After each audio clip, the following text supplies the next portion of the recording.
Hi, I'm Melissa with Mixin' Some Magic. I'm a Disney planning expert and I'm here to mix a little magic into your day. Each week I share Disney vacation planning tips, park strategies, and a little bit of Disney history sprinkled in. Of course, I like to include lots of Disney magic. Join me, let's mix in some magic.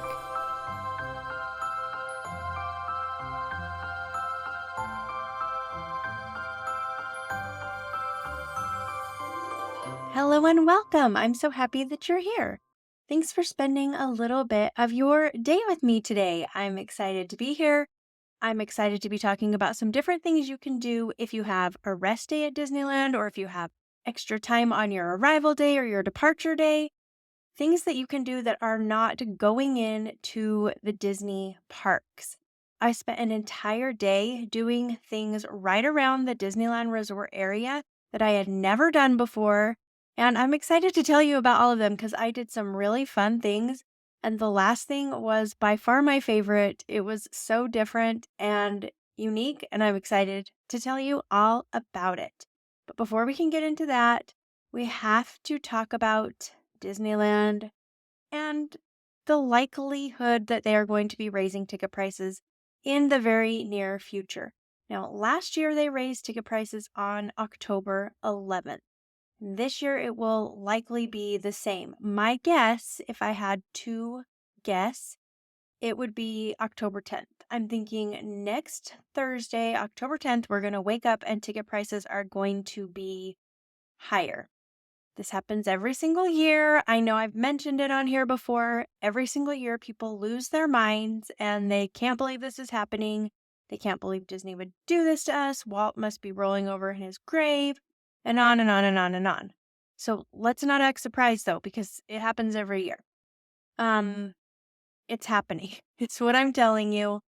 It is interesting to me that Disneyland just told us yesterday that they are going to be having a new ticket sale. Last year they did a kids ticket sale where kids tickets were $50, and they are doing that again.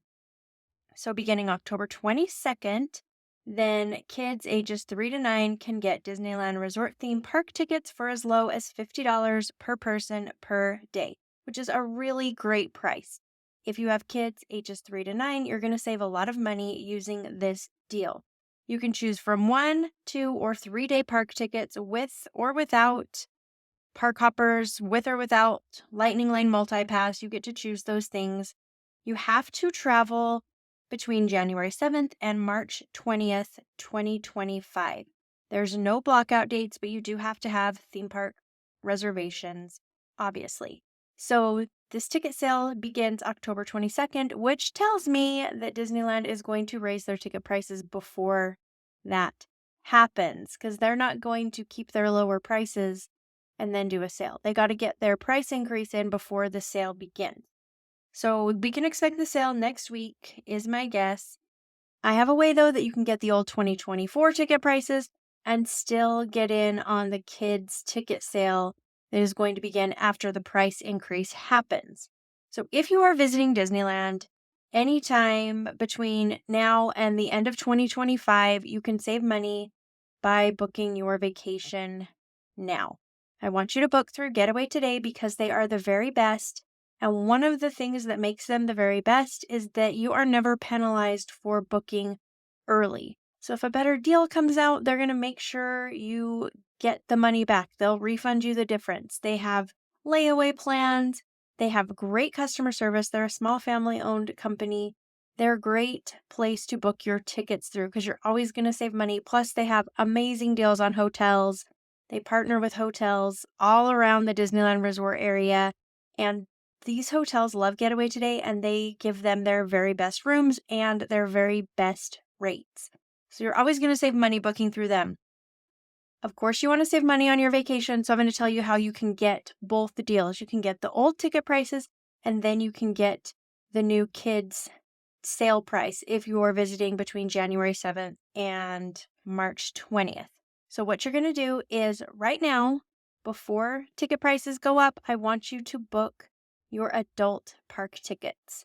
So book your tickets, go to Getaway Today, use my link, it's down in the show notes. Make sure you use that link so you can get the very best deal. or you can call them at 855-GETAWAY. Just tell them Mix and Some Magic sent you for the best rates. So go there, book your adult tickets. Anyone over the age of 9 is going to need an adult ticket. Then, as soon as the ticket sale drops beginning October 22nd, you can go back to Getaway today. You can use the link again down in the show notes or call them, and then you can purchase your kids' tickets at the sale price. That's going to give you the very best of both deals. Now, if you want to save even more money, then I would combine those tickets with a hotel. They have a lot of hotels that have a night free offer, which is amazing. It's always nice to have a free night on an expensive vacation. Anyway, ticket sale is coming. You can still get the lower prices, but you need to be smart about it. So just wanted to give you all of that information so you knew what was happening, and hopefully we're not all surprised. I mean, people are still going to be surprised and angry, but what are you going to do? All right, let's take a quick break. And when we come back, then I'm going to tell you a bunch of things that you can do on an arrival day, a rest day, when you have some free time around the Disneyland Resort area, but you don't want to go into the parks. These are some great things that I think you're really going to love. I'll be right back. Don't go anywhere. You're listening to Mix and Some Magic.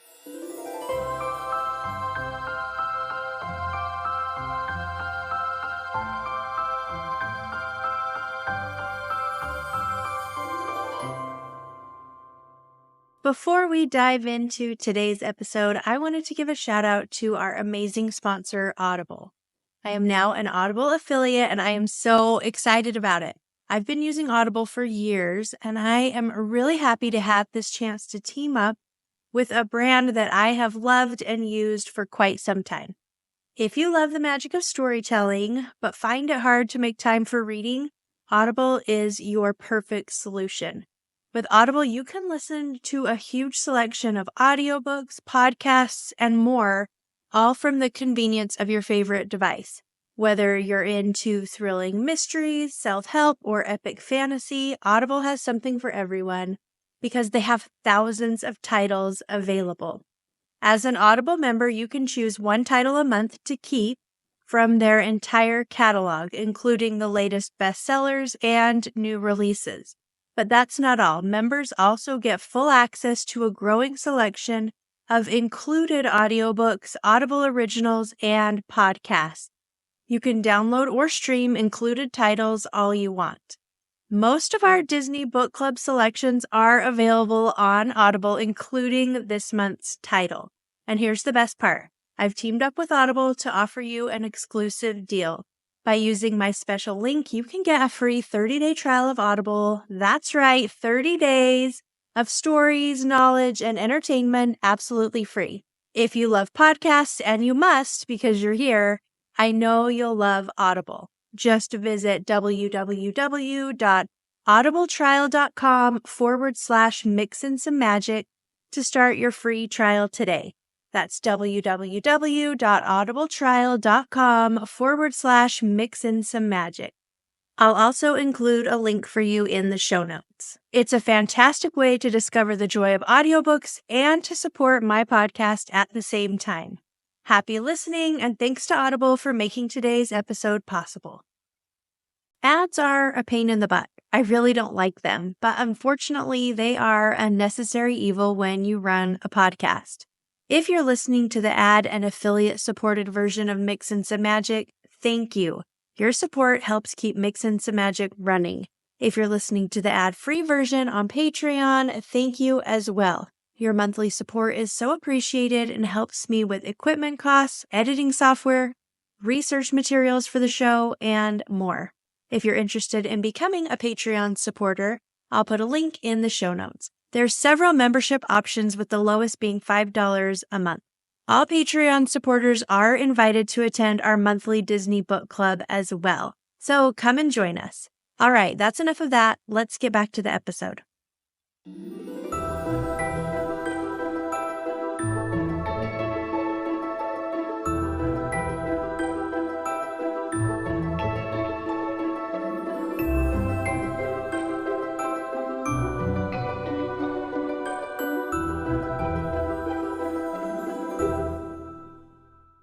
Welcome back.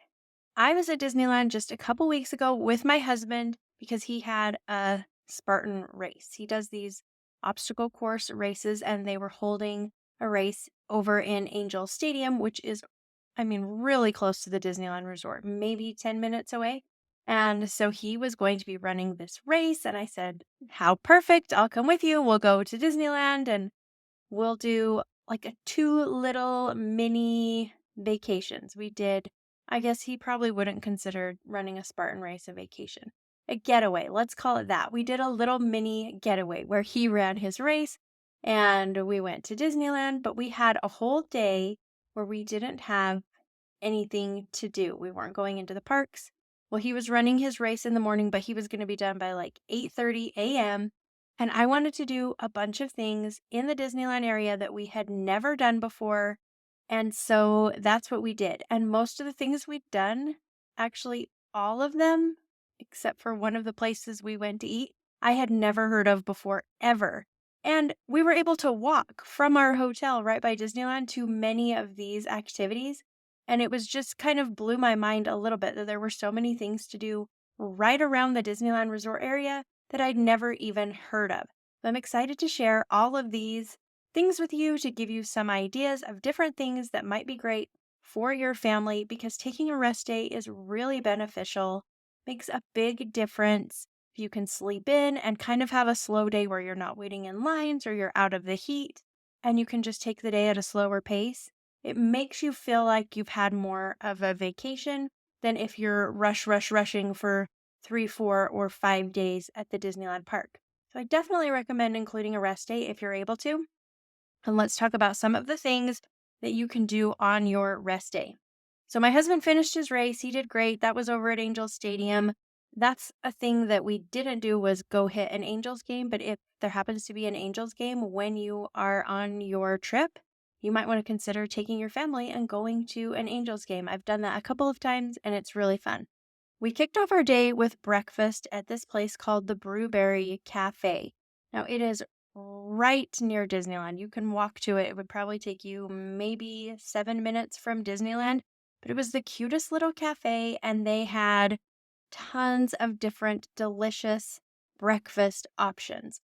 So we got an omelet, we got strawberry waffles, and it was delicious. So that was a really fun way to kick off kind of our rest day at Disneyland. Although we had so many activities planned because I wanted to experience as much as possible, I didn't feel like we really rested, but we got a lot done and we had a lot of fun. So our first activity was over at the Anaheim Hotel, which is very close to Disneyland, probably about a 6-minute walk. They have what they call the Top Golf Swing Suite. So you can call the hotel, you can make a reservation to use this Top Golf Suite, and they take you into this room and they have a big screen there. They have chairs, they have a bar that you can sit at, and you get to play all these games on this big giant screen. I've never done anything like this, but they have golf simulators, of course, but they had football games, they had carnival games, they had soccer, they had darts, they had a zombie dodgeball, they had skee ball, and it's all virtually, so you're like rolling these balls at the screen and you're earning points. It was so much fun. So when we first got there, we had about an hour and a half, and I was like, I don't know how we're going to fill an hour and a half here playing these games, but we did, and it was so fun, and the time went so fast. Before I knew it, then our time was up and it was time to leave and head out. And I kind of wish that we had stayed longer, that we had had more time because we had a really good time. I am terrible at all the games that we played. Darts was maybe the one I was the best at, and that's saying something because I was no good at darts, but I was a little bit better than I was at some of the other things. But soccer was one of our favorites because they had a goalie and you could choose what kind of goalie you wanted from this computer. And we had some like sea monster creature who was the goalie, and it just made us laugh. We had a ton of fun. You can order food and drinks from their on-site restaurant, the Pizza Press. So we got drinks. We didn't get any food because we were heading to lunch right after, but I've had the Pizza Press pizza before and it is delicious. So that would be a fun way to spend an afternoon with your family. Like, go and play these games and get pizza and hang out. I think your whole family would love something like this. So if you want to book that, you're going to go over to the Anaheim Hotel's website, or you can give them a call and they can help you book that. After Topgolf, then we went over to the Garden Walk. It was about a 3-minute walk from the Anaheim Hotel. The Garden Walk is awesome, and a lot of people don't even know that it exists, but it's right there near Disneyland. You can easily walk there. They have all kinds of restaurants, all kinds of shopping. They have a movie theater, and they do lots of fun little festivals. So we were there at Halloween time, and they had the whole place decorated for Halloween. They had a little festival going on when we were there, so they had a lot of vendors and booths, and it was so much fun. This is a great place to go and hang out if you have some time to kill, because you're going to find something fun to do while you are there. We got to have lunch at Casa de Pancho. I had never been here before. It's a Mexican grill and cantina, and the food was delicious. So good. I mean, chips and salsa, their chips and salsa were so good. I got these street tacos, and maybe my favorite part was the homemade guacamole on the top. It was so yummy. My husband got mole, and he loved it. I tried a little bit of it, and it was very good. So Casa de Pancho is a fun place to go. In the evenings, they have live entertainment. They have mariachi bands. Some nights they have karaoke. Of course, they have a full bar. So there's lots of fun and delicious food to be had over at Casa de Pancho. Next, we headed over to 528 DIY Workshop, which is right there in the Garden Walk area. And so we walked maybe 2 minutes, 1 minute, I think, over to 528 DIY Workshop. They have a tufting experience there, and I had no idea what tufting even was. I had no idea what to expect. We were going tufting. That's what I knew. So we go into this shop, and they have these displays hanging on the walls, and tufting is kind of like making a carpet. Does that even make any sense at all? You take pieces of canvas, they mount them on these boards, and then you take these machines with these giant needles on them, and you use this handheld gun almost with a needle on the end to push yarn into the canvas, and it makes different patterns depending on what you're trying to create. And it sounds scarier than it is. I was a little nervous when I saw this big needle. I was like, well, I'm going to obviously sew my hand to the canvas, but that's not possible. It is much easier than it looks, and it's not nearly as scary. But when we first got there, then they had us pick what design we wanted. You can literally pick anything you want. They're like, find an image on your phone, like just do a quick Google search, anything you'd want to make. I mean, keep it simple since you guys are beginners, and we can make it happen. So I found a Mickey Mouse emoji type looking image, and my husband, since he'd just run a Spartan race, decided to do the Spartan logo, which is this Spartan helmet. And they used our phones and they projected the image onto the canvas, and then we traced it, and they gave us a quick little demonstration about how to use the tufters. I don't think that's the right word for this machine. I actually don't know what it's called. But they gave us a demonstration on how to use this little handheld tool, and then they showed us where the yarn was, and we were off and running. So I made Mickey Mouse, and my husband did the Spartan helmet, and my Mickey Mouse, it turned out so funny. Like, it kind of looks like a horror movie Mickey Mouse, and it just cracks me up. So when you're working on it, you're working on the back of the canvas, and then on the front of the canvas, it's all fluffy. And I was not expecting to be really good at this because I'm not really good at artsy type things usually. Some of the examples that they had hanging up were incredible. Like, absolutely incredible. I was very, very impressed. Some of these works that people have done are so good.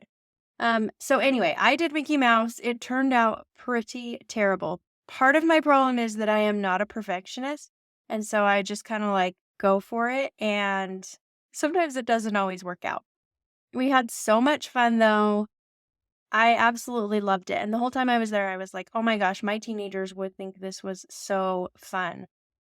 So definitely on our list to go back and do more tufting at some point, but it is really fun. Your kids would love it. I asked if there was an age limit and they said no, but you do need to be able to hold this gun and push it firmly up against the canvas. So some kids that are younger might need help from their parents to be able to do that.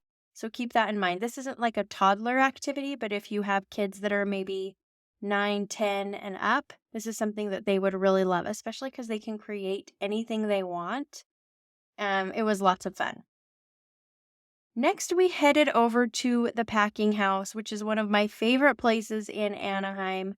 The packing house is about a 10-minute drive. So we took an Uber. You can also take an art shuttle. They have art buses on demand that will take you over to the packing house. So it's really easy to get there. So we went there and we got to eat at the Black Sheep Grilled Cheese Bar. I've seen this place. I've never eaten there before, and it was delicious. They have all kinds of grilled cheese. Of course, they have like your classic grilled cheese, but they have some really awesome specialty grilled cheese sandwiches. They have the caprese. They have one called the Pork of July. They have the K-melt, which we had, and it was really yummy. It had mushrooms and roasted peppers on it. They have just Kraft, where they just use the classic Kraft cheese, but they have all these different options, and these are gourmet grilled cheese sandwiches. Their bread is fresh, it's homemade, and it is so good. They also have tomato soup because you can't have a grilled cheese without a tomato soup, and the tomato soup was delicious as well. We stopped by the BXCR where they serve cocktails. It's this old railroad car that is right there in the middle of the packing house. Inside is really cool. It's got such a fun vibe. We had a couple of mocktails and we just hung out and relaxed for a little bit in this cool atmosphere. We had to get changed for our last activity, which was happening at the Hotel Lulu. The Hotel Lulu is super close to Disneyland. It took us about 3 minutes to walk there from our hotel, and our hotel was about a 7 or 8 minute walk from Disneyland. So I'm thinking 10-minute walk, depending on where you are, to the Hotel Lulu. It was happening in their ballroom, and it's called the Dinner Detective. I did not know this was a thing. I'd never heard of it before, but we had so much fun. This was my favorite, maybe my favorite part of our whole trip. So you show up and held in one of the ballrooms over at the Hotel Lulu. They get you checked in and they have everybody make up a name to put on their name tag. They're like, you can't use your real name. That's the one rule. Any name you want, go ahead and put it on your name tag. So my husband and I, we went through a couple of different ideas. We tossed around some options, but we have been watching Modern Family lately, and so we decided to do a little Modern Family nod.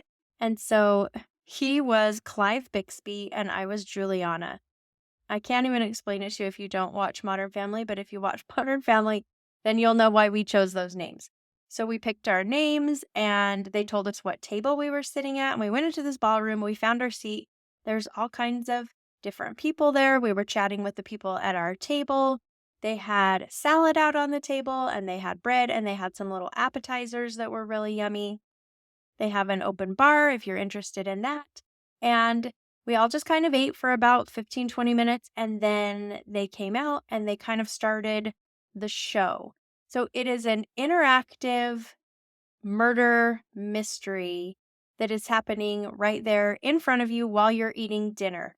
And you're trying to figure out who is the killer because it is somebody in that room. So they told us that the killer was somebody wearing a name tag, and we all had on name tags. So there were two main actors that were kind of leading and driving the whole mystery. They were our detectives, and they were so funny. Absolutely hilarious. They had everybody just rolling on the ground as they were moving along this story. So there were people that were introduced at the beginning, and then all of a sudden they were murdered. And then, we're trying to figure out, they left clues behind. And so everybody's trying to figure out these clues so we can solve the mystery. And all the while, then we're eating delicious food. We had a choice between a few different entrees. There was a fish entree, a chicken one, and a vegetarian option. I got the chicken and it was really good. It had mashed potatoes and I can't remember what sauce. It might have been a marsala sauce. I can't remember, but it was very good. So we both really enjoyed our dinner, and then we really enjoyed this whole murder mystery thing. They gave people papers that you could fill out with kind of like ideas that you had or questions and things like that. They had us up at certain points talking to different people at different tables, and we were kind of trying to figure things out. And they said they had a prize for the winner. Whoever could figure out the mystery was got this prize at the end. So they made it worth your while to try to work hard to figure it out. But there was a couple that we were talking to that were sitting right next to us, and something just seemed off to me about this couple, but I couldn't tell if they were just awkward or if it was like they were part of the show. But I felt like something was off with them. I kept telling my husband, I'm like, I think they're part of it. And he's like, I don't know. It turned out they were part of it. It became more and more apparent as the evening went on, but they both ended up getting murdered. So that was a shame. But it was so fun to be sitting next to part of the actors. And I'm talking to them, trying to ask them questions, like just getting to know them as people. And it's like, oh man, these people are a little bit different. So when they ended up getting murdered, I wasn't 100% surprised. But during dessert, they have everybody write down who they think the murderer is, why they committed this murder, what happened, and I had zero idea. No clue. No clue who the murderer was. No clue why the murders happened. I had no idea. And I really tried, but I had no idea. Luckily, Clive Bixby, my date, he had some really good ideas. And he's like, I think I figured it out. I think I know what's happening. So he wrote it all down on his paper. You turn in your papers, and then they collect them from everybody. Then they come out and announce the winner, and they kind of explain who the murderer is and all the backstory. So they explained all that. And Clive Bixby, my husband, he figured it out. He was the dinner detective for the evening, which was so fun. So that was pretty cool that he's the one that figured it out. They gave us, I think, some dinner detective sunglasses. They gave us a shot glass. They gave us something else. I can't remember. But then they also gave us a little pass to come back for one free dinner detective show, which will be fun because we're definitely going back. We have to do it again. We had so much fun. There were times that my husband was laughing so hard, like he couldn't even hear what they were saying because he couldn't get it together. It was so much fun, though. We had a great night. We're definitely going to go back and do it again. They have different storylines. You can definitely go more than once, and you can see a whole different murder, a different experience completely. So it's something that we will do for sure. The Dinner Detective is not for kids, though. They recommend if you want to bring older teenagers, then that would probably be okay. But there is some adult humor that you just want to be mindful of. So you might not want to even bring your teenagers. I probably wouldn't bring my teenage girls. I would think this is more of an adult-only type outing. We had a great time. It was so much fun. So if you're looking for an activity for a girls' trip, this would be so much fun. Or if you are on a couples trip, this would be a really fun activity. So Dinner Detective is now very high on my list of fun things to do right in the Disneyland area. Of course, this is just a small taste of things to do around Disneyland. There are so many things to do. This was just a few of the things that we were able to fit into our day, but we had so much fun. And I love finding new things that I didn't even know existed. So we had a great time. I think I'm going to need to do this again where I spend a whole day just doing non-Disney things in the area to show you kind of what's available, because there really is a lot of things in the Anaheim area, even if you're not at Disneyland. All right, that's all the time I've got for today. Thank you so much for listening. You are absolutely the best. Don't forget to not be surprised when Disneyland raises ticket prices, because that is coming soon. All right, I will be back next week for Patreon members. I have a special Halloween-themed episode planned, so I'm looking forward to that. For everyone else, I will see you in 2 weeks. Thanks so much for listening. We'll talk soon.